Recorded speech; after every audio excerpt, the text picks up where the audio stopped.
Welcome to the Fantasy Throwdown Podcast, bringing you the latest in sports news, fantasy analysis, and opinions. Don't forget the hot takes. Can't have a sports show without hot takes these days. What about hot cakes, though? I want some hot cakes. Now, here's your host, ready to jump into the thick of things, Dwayne Callender.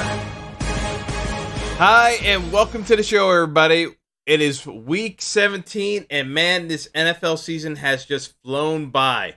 I'm going to go through my picks from against the spread and essentially give you a couple of plays that I think might be useful from a DFS perspective. But, you know, fantasy leagues should all be over by now. And just as a word of caution, attention please, if you are playing in a week 17 regular fantasy league, quit that league immediately.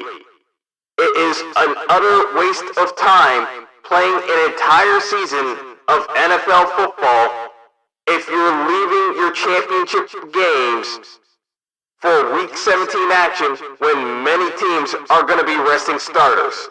Thank you. It is a terrible idea.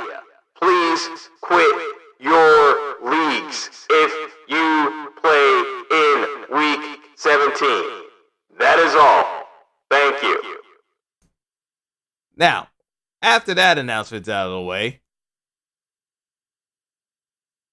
I mean, seriously, I feel like I had to get the speakerphone out because, I can't answer people's questions on week 17 regular fantasy when half the teams are trying to bench players. It's mind-blowing. Case in point, let's start off with the first matchup. You got the Bills hosting the Jets. The Bills' playoff position is locked in. They're going to be the 5 seed, so they're resting all their starters against the Jets. When this line opened up, the Bills were a 1.5 favorite because there was talk that the Bills might rest their starters. Now that everyone's resting for the Bills, the line has shifted that the Jets are favored by a point on the road. The play here is the Jets. Adam Gase still can't coach. I don't care what anybody says.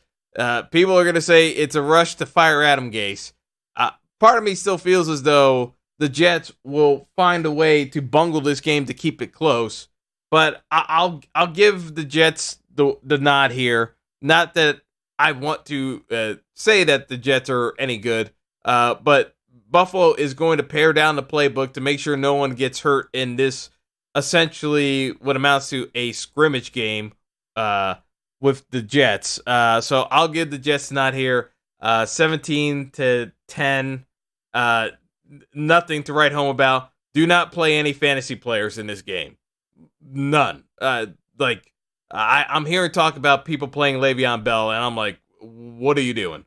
Adam Gase doesn't like Le'Veon Bell. He's looking to trade him. And yes, while it would be smart to build up his trade value by playing him, Adam Gase didn't do that for the first 16 weeks of the year. So why would he do it in week 17? It doesn't make any sense, folks. No, don't play Le'Veon Bell. Please don't.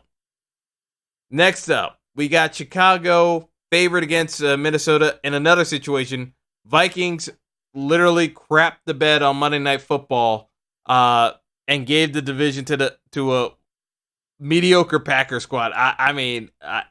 If the Packers end up with the overall number 1 seed, which could happen if Seattle beats San Francisco tonight,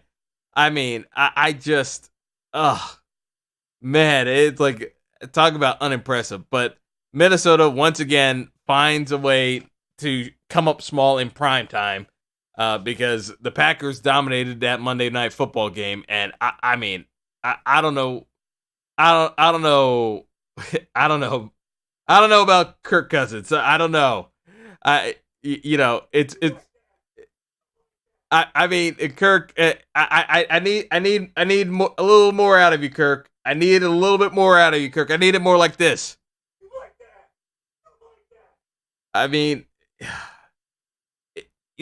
Just anything out of the Vikings would have sufficed in beating the Packers. But, it just, it just wasn't good enough. Point blank, it was not good enough against the Packers Monday night. The Vikings resting their starters, so don't bother playing the Minnesota backups because Sean Mannion, I mean, I may play one-off lineups, but that's it. If I'm mass multi-entering, and if you're not entering more than 25 to 30 lineups, there's no way you should be even remotely touching the Vikings at all today. So I'm going to give the nod to the Bears, laying the points with the Bears on the road. As bad as Mitch Trubisky is, and God, like if the Bears somehow lose this game to the Vikings, can we just agree that Matt Nagy only keeps his job if he drafts another quarterback to replace Mitch Trubisky? Because Mitch Trubisky returning as the full-time starter, I feel sorry for Chicago fans in general because, yes, Trubisky was hurt this year, but he already had so many severe limitations, it's not even worth the time of day at this point. Moving on, we've got Cincinnati hosting Cleveland. Cincinnati's locked into the overall number 1 seed, so they have essentially finished tanking. Mission accomplished. They got the overall number 1 seed. They can draft. I'm sure their original plans were to draft Tua Tagovailoa. Then Joe Burrow out of LSU comes out of nowhere, and he's gonna be the number 1 pick. Newsflash: Joe Burrow's the number 1 pick. Also, if LSU does not win the national title, I will have lost quite a bit of money because LSU clearly is the number 1 team in college football, and it's not close. I don't care what anyone says out of Ohio State. They are not even remotely close to LSU. Maybe Clemson could pull off an upset, but that's about it. And don't even talk to me about Oklahoma. Please. It is not even close with some of these teams. So LSU, best team in the country, Joe Burrow, number 1 pick. You've heard it here first. Anyway, with that out of the way. So the Bengals aren't going to put it in the tank, and Freddie Kitchens is done in Cleveland.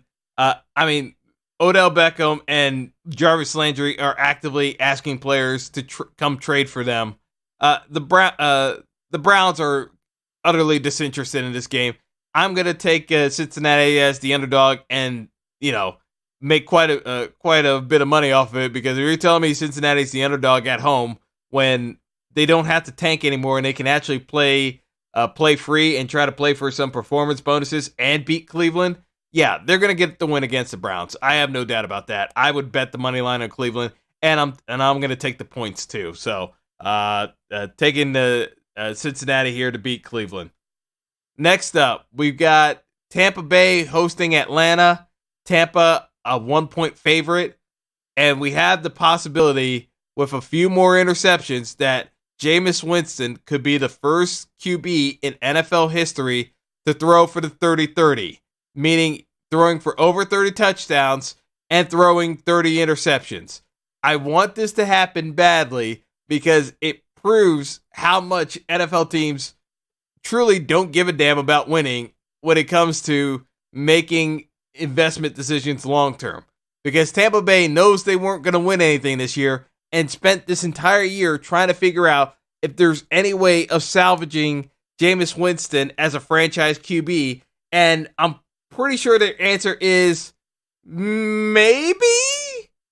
Jameis can look great and awful in the exact same drive within a 2-minute time span. And there is no rhyme or reason dictating whether or not he's going to have a good day or a bad day, because it literally goes from throw to throw. So I'm going to take Atlanta here. They've been on a hot trend, and literally they want to leave a good taste in Arthur Blank's mouth so he doesn't have to fire anyone after the bloodletting of the most of the coaching staff earlier in the year. So I'm going to give Atlanta the nod here as the slight underdog, but they really shouldn't be. New Orleans hosting Carolina. Carolina's an absolute mess. I mean, the Ron Rivera firing situation. David Tepper clearly has a vision in mind of where he wants to take the team, and whoever's going to be the guy probably is going to get a big money deal and a long-term contract similar to what Gruden has. Because if you're going to fire Ron Rivera, you're looking to make an impact, and you're not giving out some short-term contract. He wants to make a splash, it seems. So, curious to see how that pans out. Just because the names that are running through the possibility for going to Carolina, it's a wide list with Josh McDaniels at the top of the list right now, but that could easily change. Because I can't see McDaniels leaving New England, but that's neither here nor there. New Orleans is going to roll here. They got a chance at having a bye if certain teams slip up. I don't see it happening. I see San Francisco beating Seattle, but I'm getting ahead of myself. But I think New Orleans is going to end up as the 3 seed, but they're going to put a big number on Carolina. Kansas City hosting the Chargers. Kansas City still has a chance at a bye. Slim chance, though, because I can't see New England losing to the Dolphins at all. So Kansas City's going to be the 3 seed, but they're still going to put up some numbers against the Chargers. They're going to win this game outright and cover the 8.5 spread. So KC's the play here. Next up, we've got Green Bay traveling to Detroit. The Lions are a mess. Somehow Matt Patricia for next year. So we know which team in 2020-2021 season is going to be tanking for a number 1 pick. Lions current leader in the clubhouse with retaining Matt Patricia and their GM. Because if people think that the Lions are going to be good next year, based off of the lack of production and now Matthew Stafford having to come back from a back injury, I'll leave it to your imagination. How many players have come back from back injuries to be just as good, if not better, than what they already were? And Matthew Stafford has routinely struggled to make the playoffs even in his prime. I can't wait to see how this turns out next season. So, my thoughts there. Green Bay has everything to play for here, getting the chance at getting the overall number 1 seed if San Francisco slips up. They're going to win here. And I mean, it's a 13.5 spread. I would normally take a pass on this, but if you're telling me I got to pick one, I'm taking the Green Bay side of things. To me, it just makes more sense. They got way too much to play for. I can't see the Lions putting up much of a fight, but stranger things have happened. But I'd err on the Green Bay side. New England hosting the Dolphins. New England again. They got the bye right in front of them. When they're gonna do their usual bit of hosting at Foxborough and then figuring out how to game plan against Baltimore in Baltimore to stop Lamar Jackson and advance to the Super Bowl. So as bad as the Patriots offense has been, they'll figure out a way to get it done against Miami. The Pats are 15.5 point favorites. I hate this line. Realistically, I'd probably just take Miami here, but considering the Pats blew them out by 40 last time through, I don't want to take the Pats at 15.5, but by practicality, you should take Miami with a line this large and as rudimentary as New England's offense is. But man, that's a hard pick to make. I would take a pass with money on the line here. So there's that. Moving on, we got Arizona traveling to the Rams. The Rams 7.5 point favorites. The Rams out of the playoffs this year. I mean, complete disappointment. You can call it Super Bowl hangover. I just think that the Rams got exposed over a year ago heading into the playoffs. They got bailed out by the refs against the Saints. They were dreadful against the Patriots, who knew exactly how to stop them. and everyone else has been copying the game plan ever since. Arizona's not a good team. Kyler Murray makes things interesting, but they're not a good team. I'm going to give the nod to the Rams here, but I think Arizona covers because I don't think the Rams are good enough to beat a team by more than a touchdown. So at a 7.5-point spread, my pick is to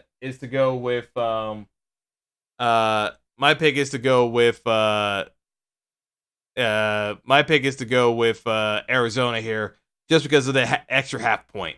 That's it. I think the Rams win, but I can't expect the Rams to win by 2 scores. I think that's just a bridge too far. Moving on to the afternoon slate of games. Let's talk about the disaster that is the NFC East. We've got the Eagles at 8-7 trying to lock up the division with a win over my New York Football Giants. Everyone has been talking about whether the Giants should play hard and try to win this. The Giants are going to try to win this game. The Giants are not a good football team.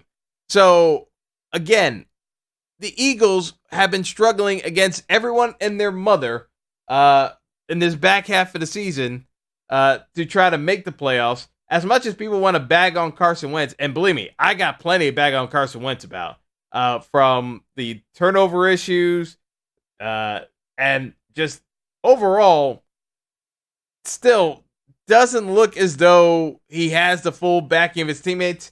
The Eagles are a mess, but the Eagles are also injury plagued, and he's still trying to find ways of getting the job done. I at least commend Carson Wentz for putting in the effort, because compared to some other people in Dallas, you could see how much it means to him to make it to the playoffs on his own, since he's been out with injury the past 2 seasons, and Nick Foles was quarterbacking the team. So here's the deal. I'm going to pick Philly to win this game, and they're going to cover the 4.5 spread. As much as I want to say that the Giants have a chance at pulling off the upset at home, it shouldn't even be an upset because the Giants are at home and Philly's not a good team either. But the Giants have way too many issues on that defense. As many injuries as the Eagles have, you would still expect Zach Ertz and Dallas Goedert to have big games against the Giants secondary. They're going to be matchup nightmares. I can't see the Giants doing much of anything in this one. So I'm going to give the nod to the Eagles, and they'll get the win and win the division. Now, on the flip side, the Cowboys are going to be playing Washington at the exact same time. I'm going to be taking the Cowboys for the first time. And again, you know what? Let me reverse course slightly. In theory, you could take the Cowboys to win big in Dallas. The problem is, most of the time when it comes to the Cowboys, what you think they're going to do, they do the exact opposite. When they have a must-win game, they lose those must-win games. When you think they might not be able to pull a win off, then they go out and just smoke the Rams in a game that everyone thought they were going to lose. So this Cowboys team is infuriating. But by all accounts, they should be able to beat Washington. From my perspective, if I was betting money on it, I'd take the Cowboys. Now, if I'm in a picks pool, I may actually lean on the side of Washington because I know everyone is going to be on the Cowboys. So as a differential, if I'm trying to win a picks pool, I may actually go out on the limb and take Washington, because I can see a situation where the Cowboys still find a way to lose the game, because guess what? The Cowboys have lost 8 games this year, and about 5 of them they had no business losing in the way that they did. So the Cowboys are far and away the biggest disappointment in the NFL this year, and it's not even close, because out of all the Super Bowl contenders, when you look at Green Bay, you look at San Francisco, you talk about the Saints, you talk about Baltimore, Kansas City, New England, The Cowboys match up with every single one of them. Why are the Cowboys not going to make the playoffs this year? Mainly because Jason Garrett is still the head coach and the players tuned him out. And as soon as they got paid, their attention span went completely in the tank, and they didn't have anyone to actually get them to refocus on the actual job they're supposed to do. Bottom line, DeMarcus Lawrence basically said as much when he said that there was a lack of leadership at the top when asked about it. If a player's willing to say that on the record publicly, you know that there were multiple issues going on in that locker room throughout the season. And Dak Prescott's contract situation still not being resolved didn't help matters. Moving on. We got Denver and Oakland in a game that really shouldn't matter because the Raiders need both Tennessee and the Steelers to lose. I can't see the Steelers beating Baltimore in Baltimore.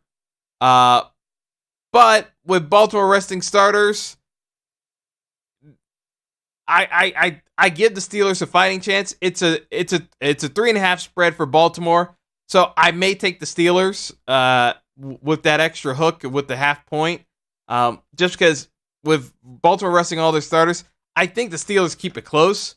I think the Steelers probably lose this by a field goal, so I think the Steelers lose, which means Oakland's going to play hard and try to beat Denver. I think the Raiders beat Denver, but I think it's close. I think it ends up being because Denver's a 3.5 point favorite. Again, this is one of those games where if I had to bet the money, I'd bet it on Oakland. But if I'm in a picks pool, I'm probably taking Denver because I still think that as a differential, this game's close enough that I could see Denver winning. And if Denver wins, more than likely it's because Vic Fangio's defense shut down David Carr. So Derek Carr. I mix up the Carr brothers, but at this point, it is what it is. So it depends on the situation, but if I had to bet money on it outright on a single game, I take Oakland. If I'm in a picks pool, I probably go with the Denver side at 3.5. So, which brings us to Indianapolis traveling to Jacksonville. Neither team has anything to play for. I'm going to take the Colts here, minus 3.5. Even on the road, Jacksonville kind of packed it in a few weeks ago. The Colts haven't looked great either. This should be an ugly game. I would pass on it from a fantasy perspective, to be perfectly honest. Which brings us to the final afternoon game before Sunday Night Football. Tennessee traveling to Houston. Houston is already locked in as the number 4 seed, so they're going to be resting starters. Tennessee's going to get the win here, minus 4.5. They're going to cover. The only question is, how long does Tennessee starters play for? That's the only way I see Houston doing a backdoor cover here. I think Tennessee wins this one outright and covers. The question becomes, how long do the Tennessee starters play for? If the Tennessee starters hang in there, then you could say Derrick Henry's a good play at running back. I think most people are going to go with Saquon Barkley. I'm not as sold on Saquon. I'd actually probably play Miles Sanders over Saquon and Derrick Henry from a DFS perspective. But, realistically, I think it's a situation where Derrick Henry has a chance at the rushing title. So, yeah, I could see Tennessee holding him in there. But, if Tennessee's going to make the playoffs, do you really want to be giving Derrick Henry 30-plus carries just so he could set the rushing record? It's a gamble. I don't like that approach, considering that you're probably going to end up playing Kansas City in a shootout next week. I need as rested Derrick Henry as humanly possible, so that's the reason why I don't like him from a DFS perspective this week. On to Sunday Night Football, and to determine the winner of the NFC West and who's going to be the overall number 1 seed in the NFC, you got the 49ers. If they win the NFC West, obviously. and they win the overall number 1 seed in the NFC. If Seattle wins, Seattle has a chance at the bye. If a couple of teams lose out, they would also win the NFC West, and then San Francisco would end up becoming the 5 seed. If the 49ers lose, they would be one of the most dangerous wildcard teams we have seen in a number of years. If Seattle loses, I think they have a chance at upsetting Philadelphia because Philly, like I said, I expect Philly to beat the Giants. Philly is a weak team overall, just with the amount of injuries. I think Seattle's a better team, even with Seattle losing all of their starters and having to re-sign Marshawn Lynch. That's right, folks. Marshawn Lynch is back in the NFL because Seattle is down to their 4th-string running back. Incredible. Again, if Seattle is planning on running Marshawn Lynch 10 to 15 times, I am taking San Francisco all day, every day at -3.5. To me, I just can't see Seattle winning this game. Even at home, I can't see the Seahawks winning this game unless San Francisco just has some sort of meltdown. But based off of the injuries Seattle has had, Russell Wilson's going to have to play out of his mind to keep this game close and find a way to steal it at the very end. He's been doing it all year. So, could he do it against the 49ers? Yeah. But that's just a tall ask. I'm just saying. My money would be on San Francisco, and I would take that with confidence.